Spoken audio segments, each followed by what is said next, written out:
Hello everyone, welcome to the civil India app. कैसे हैं आप सब? आई होप सभी अच्छे होंगे।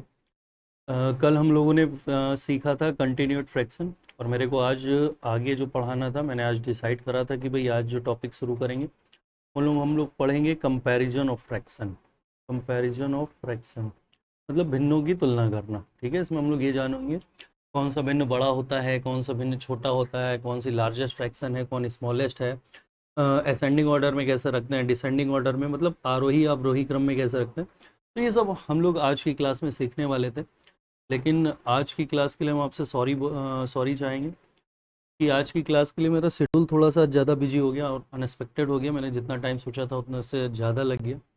फिर मैं अभी अभी आया हूँ तो मैंने सोचा कि कम से कम आपको कुछ ना कुछ तो वीडियो के रूप में दूँ, कि आप सुबह शाम तक वेट करते रहते हैं। तो ये थोड़ा सा मैं आपसे इसमें आज माफ़ी चाहूँगा कि आज की क्लास हम आपको कंपैरिजन ऑफ फ्रैक्शन पे क्वेश्चन नहीं दे पा रहे हैं, क्योंकि अभी तक मैंने क्वेश्चन फिल्टर ही नहीं करे, छाटे ही नहीं कि लास्ट ईयर एग्जाम्स में या पहले के एग्जाम्स में क्या क्या क्वेश्चन पूछे गए थे। इसलिए इसकी मैंने अभी पीपीटी बनाई नहीं है। ठीक है, लेकिन फिलहाल आज की क्लास में हम लोग कुछ कर लेते हैं। कल के मैंने आपको कल 4 क्वेश्चन दिए थे, उन्हीं का सॉल्यूशन देख लेते हैं। तो कल के क्वेश्चन में एक छोटी सी गलती हो गई थी हमसे, उस गलती को समझिए। कल की क्लास में बेटा हमने क्वेश्चन नंबर 12 में यहाँ पर देखो ये 4 लिख दिया था, है ना, ये जिसको हम हाईलाइट कर रहे हैं समझना, ये वाला हिस्सा, ये 4 लिख दिया था और एक्चुअल में ये कितना था, 2 था। तो आप में से काफ़ी बच्चों ने मेरे को ये रियलाइज़ करवाया कि सर यहाँ पे गलती हो गई है। कोई बात नहीं, बहुत अच्छा लगता है हमें कि आप बहुत मन से पढ़ रहे हैं, मतलब सारी वीडियो को आप बहुत अच्छे से देख रहे हैं। और जो भी छोटी मोटी गलतियां हो जाती हैं तो आप बिल्कुल बता दिया करो। हमें अच्छा लगता है कि आप हमें मेरी गलती रियलाइज़ करवा देते हैं कि सर ये गलती हो गई, है ना।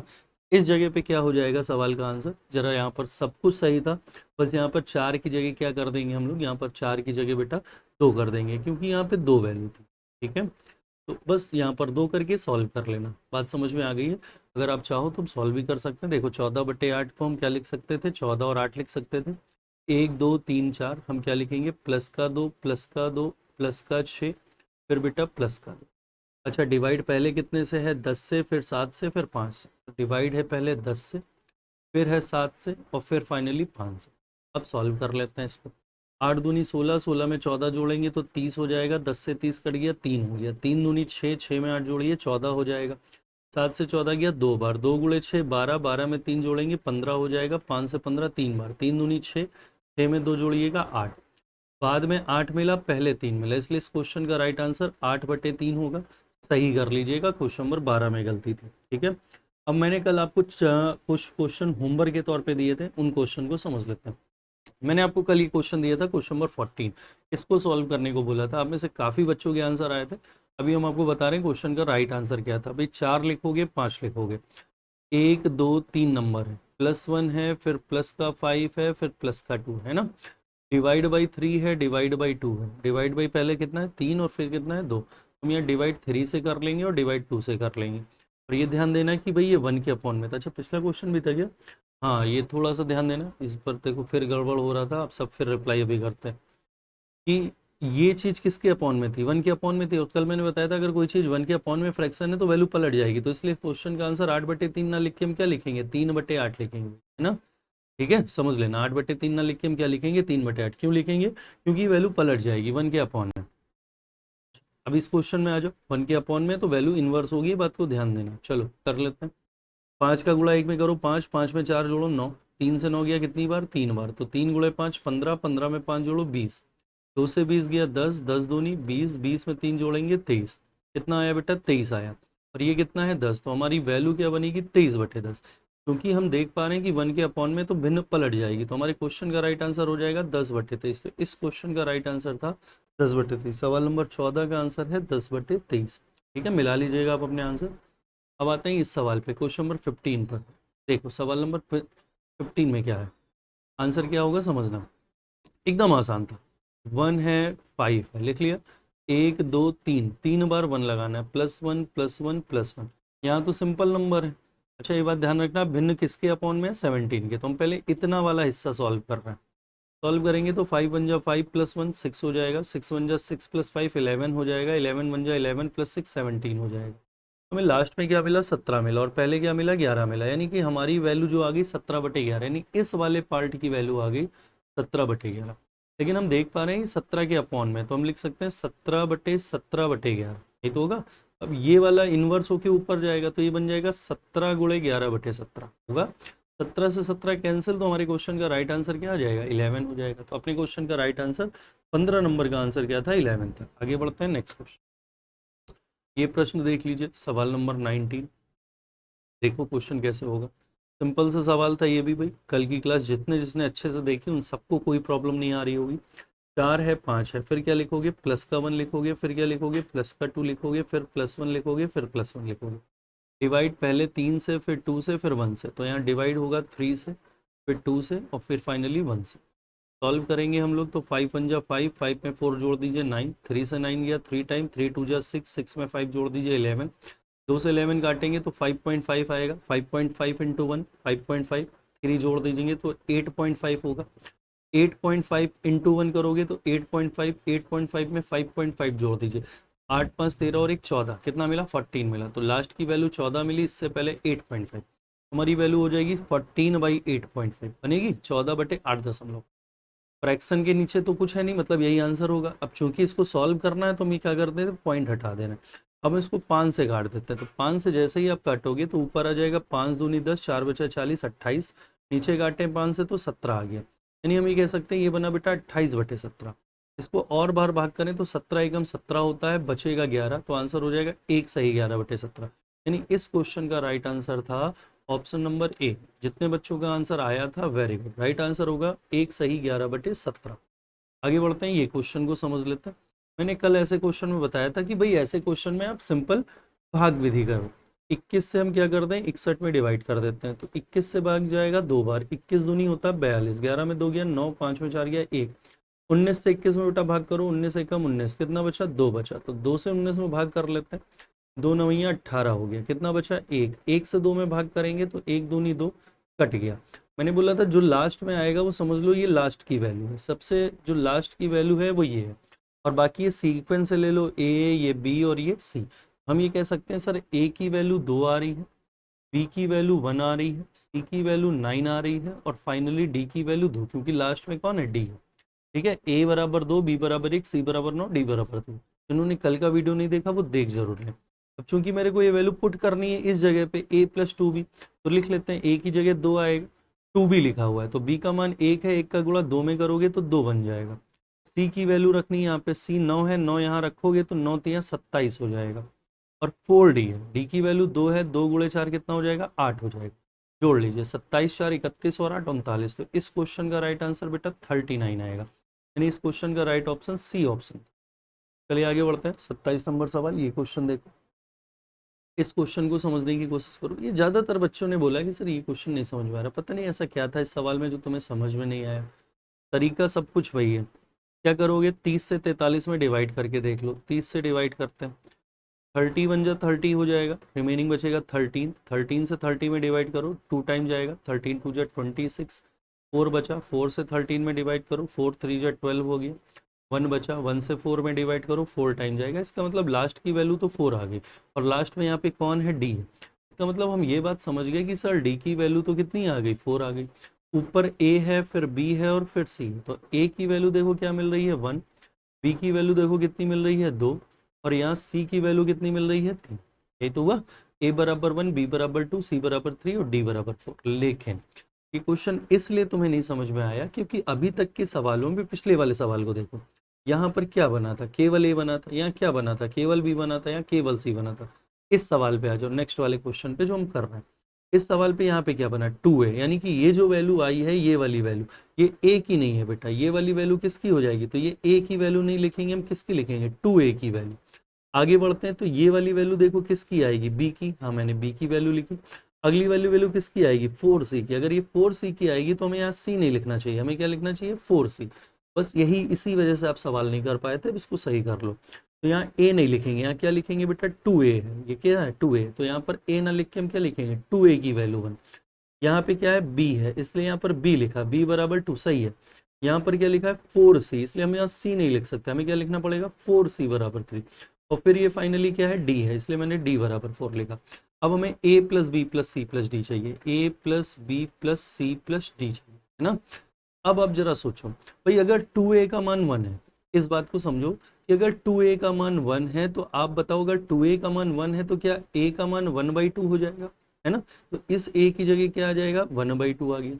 b की वैल्यू कितनी दी है, 2 दी है। c की वैल्यू देखो क्या है, c की वैल्यू 4c बराबर 3 है। ये देखो 4c बराबर कितना दिया है, 3। अगर बेटा 4c बराबर 3 दिया है तो c बराबर क्या होगा, 3/4 हो जाएगा कि नहीं हो जाएगा। यानी इस c की जगह हम क्या लिखेंगे, 3/4 लिखें, और d की जगह क्या लिख देते हैं, 4। अब तो आप सब सॉल्व कर लेंगे, इसके नीचे कुछ नहीं 1 लगा दो, इसके नीचे कुछ नहीं 1 लगा दो, है ना।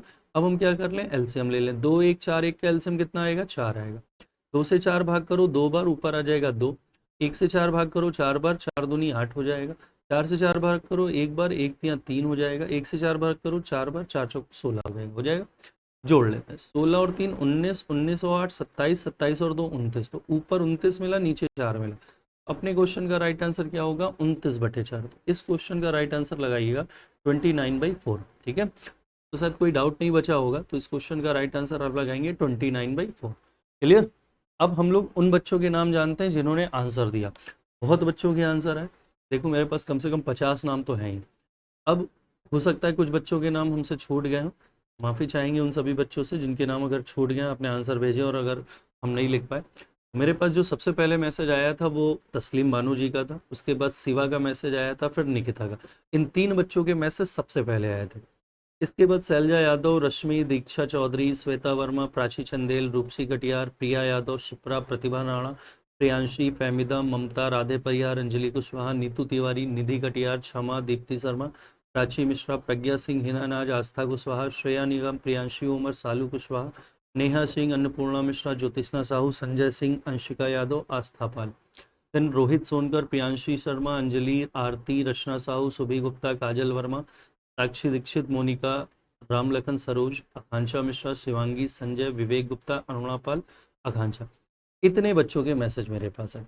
कुछ बच्चों के आंसर इसलिए छूट गए होंगे क्योंकि आप में से कई बच्चे ऐसे हैं जो आंसर तो भेज देते हैं लेकिन ऊपर नाम नहीं लिखते।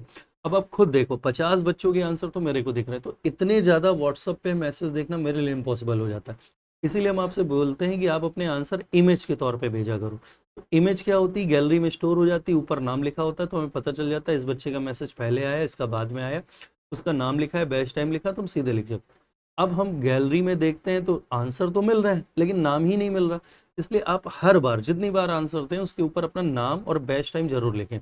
अगर आप मेरी कोचिंग के स्टूडेंट नहीं हैं तो आप वहाँ पर लिख देंगे अदर, बैच पे क्या लिख देंगे, अदर। अगर आप पुराने स्टूडेंट हैं तो आप क्या लिख देंगे, एक्स स्टूडेंट। हमारे बैच में अगर आप मेरी कोचिंग में इंस्टीट्यूट में अभी पढ़ रहे थे तो आप लास्ट बैच में क्या था, जैसे आपका 8 से 10 था, सुपर टेट का बैच था, तो आप ऐसे लिखा करो, क्योंकि आप मेंशन करोगे आपका नाम तो ही हम आपको अपनी लिस्ट में शामिल कर पाएंगे, है ना। आप आंसर तो दे लेते हो लेकिन एक नाम लिखने में और बैच टाइम लिखने में लापरवाही कर जाते हो, जिस वजह से हमें बड़ा टाइम लग जाता है सब बनाने में, ढूंढने में। ठीक है, आई होप मेरी बात समझ में आ गई होगी। अब आज के लिए हम आपको 2 क्वेश्चन होमवर्क के तौर पे देते हैं। ये 2 क्वेश्चन आप में से एक बैच में एक शिवांगी लड़की थी, उसने पूछा हुआ है। तो ये 2 क्वेश्चन आप हमें आंसर बताओगे और यही देखना है कि इन 2 क्वेश्चन का आंसर सबसे पहले कौन देता है। ये आपको 2 क्वेश्चन हम होमवर्क के तौर पे दे रहे हैं। ये क्वेश्चन नंबर 1 है, ये क्वेश्चन आपको सॉल्व करके दिखाना है। देन ये बेटा क्वेश्चन नंबर 2 है होमवर्क के तौर पे, ये क्वेश्चन आपको सॉल्व करके दिखाना है। मैंने आपको 2 क्वेश्चन दिए, पहला वो दूसरा ये।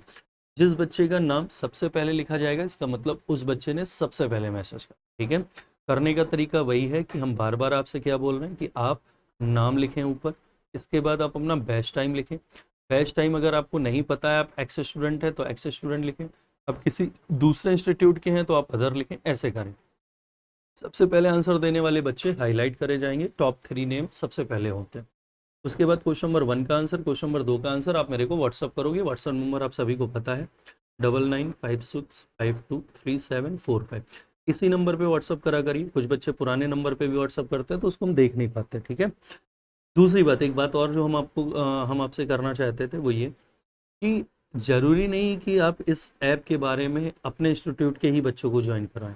अगर आपका कोई फ्रेंड है, अगर वो हेल्प चाहता है तो आप उससे बिल्कुल बोलिए कि आप ऐप इंस्टॉल करो, और मेरे नंबर पे आप अपना उस अपने फ्रेंड का या जो भी बच्चा इसको पढ़ना चाहता है वो इस नंबर पे अपना नाम व्हाट्सअप कर देगा और लिख के बोल देगा कि अदर इंस्टीट्यूट। ठीक है, कोई पैसा नहीं लग रहा है अभी, जब तक फ्री सुविधाएं हैं आप फ्री सुविधाएं लेते रहो। आप उनको बताइए कि हाँ यहाँ पर चीज़ें अच्छी मिल रही। इतनी तो हम आपसे उम्मीद कर सकते हैं, ठीक है। और बेटा लाइफ में एक बात और याद रखनी है कि सबसे ज़्यादा ज़रूरी है, क्योंकि हम अभी 2-3 दिन में काफ़ी बच्चों से बात करें तो उनकी थोड़ी पर्सनल लाइफ भी डिस्कस हुई। हम आप किसी का नाम नहीं लेना चाहते, हम बस इतना बोलना चाहते हैं कि आज के टाइम में दूसरों की लाइफ देखने में बड़ी अच्छी होती है ना, खूब अच्छा होता है, और इवन होगी भी, है ना, दिख भी रही है तो हो सकता है अच्छी हो भी। लेकिन आप अपनी लाइफ से दूसरे की लाइफ कंपेयर नहीं कर सकते, हमेशा इस बात का याद रखना। आप अपनी मेहनत से बनते हैं, जितना बड़े हो सकते हैं आप खुद की मेहनत से बनेंगे। इसलिए मेरे हिसाब से आप सभी मेरे एक दोस्त की तरह हैं, छोटे भाई बहन की तरह हैं। हम आपसे बस इतना ही कहना चाहेंगे कि आप सेल्फ डिपेंड होने का सोचो। सेल्फ डिपेंड किसी भी तरह से हुआ जा सकता है, ऐसा नहीं कि आप सरकारी नौकरी पाके ही सेल्फ डिपेंड होंगे। बस अपने आप को प्रूफ करना पड़ेगा। प्रूफ किसके सामने करना पड़ेगा? कहा जाता जरूर है कि ये समाज है, लेकिन बेटा प्रूफ हमें अपने आप को सोसाइटी में करना ही पड़ेगा, तभी आपको मान सम्मान रिस्पेक्ट मिलेगा।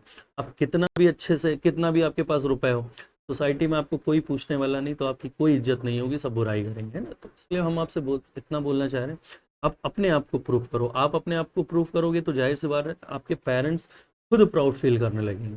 कुछ आपको करने की जरूरत नहीं, बस आप अपने आप को प्रूव करो। आप अपने आप को प्रूव करोगे तो देखो कितनी सारी चीजें, आपकी लाइफ सिक्योर, आप टेंशन फ्री होकर अपनी लाइफ एंजॉय कर सकते हैं। आप पे आगे वाली जनरेशन, यानी कहने का मतलब आपके चाइल्ड, अब आप खुद सोचो, एक गवर्नमेंट एम्प्लॉय के बच्चे और एक प्राइवेट कम जॉब वाले बच्चे, उनके बच्चे, दोनों की जो फैमिली बैकग्राउंड में होता है, दोनों के एजुकेशन में होता है, दोनों के खान पहन में, रहन सहन में, आप खुद समझ सकते हो फर्क आ जाता है ना। इस बात को समझिए कि आपकी मेहनत केवल आपके लिए नहीं, आपकी लाइफ तो आसान करेगी करेगी, साथ ही साथ आपके बच्चों की, इसके अलावा आपके फैमिली मेम्बर में आपके पेरेंट्स की, आपके रिलेटिव की, और सबसे ज़्यादा जो आजकल समाज की एक काली सच्चाई है कि सबसे ज़्यादा आपकी लाइफ में इन्वॉल्वमेंट किसका रहेगा? सोसाइटी का। इस सोसाइटी को देख के ही असर डालते हैं आपके पेरेंट्स भी, आपके बच्चे भी। इसलिए बात को समझने की कोशिश करिए, आप थोड़ा सा मेहनत करिए। हम लोग केवल आपके साथ इसीलिए लगे हैं, बाकी कोई ज़रूरी नहीं है कि मेरे को कोई ज़रूरत नहीं है कि हम इतना थके आ रहे हैं आके और सबसे पहले हम आके बैठ के वीडियो बनाएं, ठीक है ना। कोशिश करिए कि हम सब टीचर अगर आपके साथ जुड़े हैं तो आप भी अपने आप को प्रूव करिए ना। ये नहीं कि वीडियो मैंने भेजा है आप उसको डाल रहे हैं कि आज नहीं कल देख लेंगे, कल नहीं परसों देख लेंगे। अभी मैंने कुछ बच्चों के मैसेज देखे, वो अभी मेरे से यूनिट डिजिट के ही क्वेश्चन भेजते हैं, सर ये नहीं आ रहा, ये नहीं आ रहा। तो यार ये बताओ, मेरे पास इतना टाइम है क्या कि फिर हम तुम्हें यूनिट डिजिट के क्वेश्चन सॉल्व करवाने बैठे? नहीं ना। आप इसीलिए आपको जो भी डाउट हो, देखो आज मेरे को 2 बच्चे ने सवाल भेजे, उसी से रिलेटेड थे, मैंने आपको होमवर्क दे दिया, कल इसका सॉल्यूशन बता दिया जाएगा।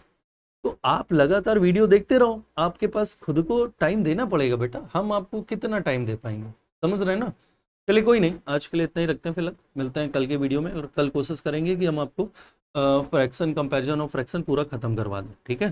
थैंक यू भाई आप सभी का।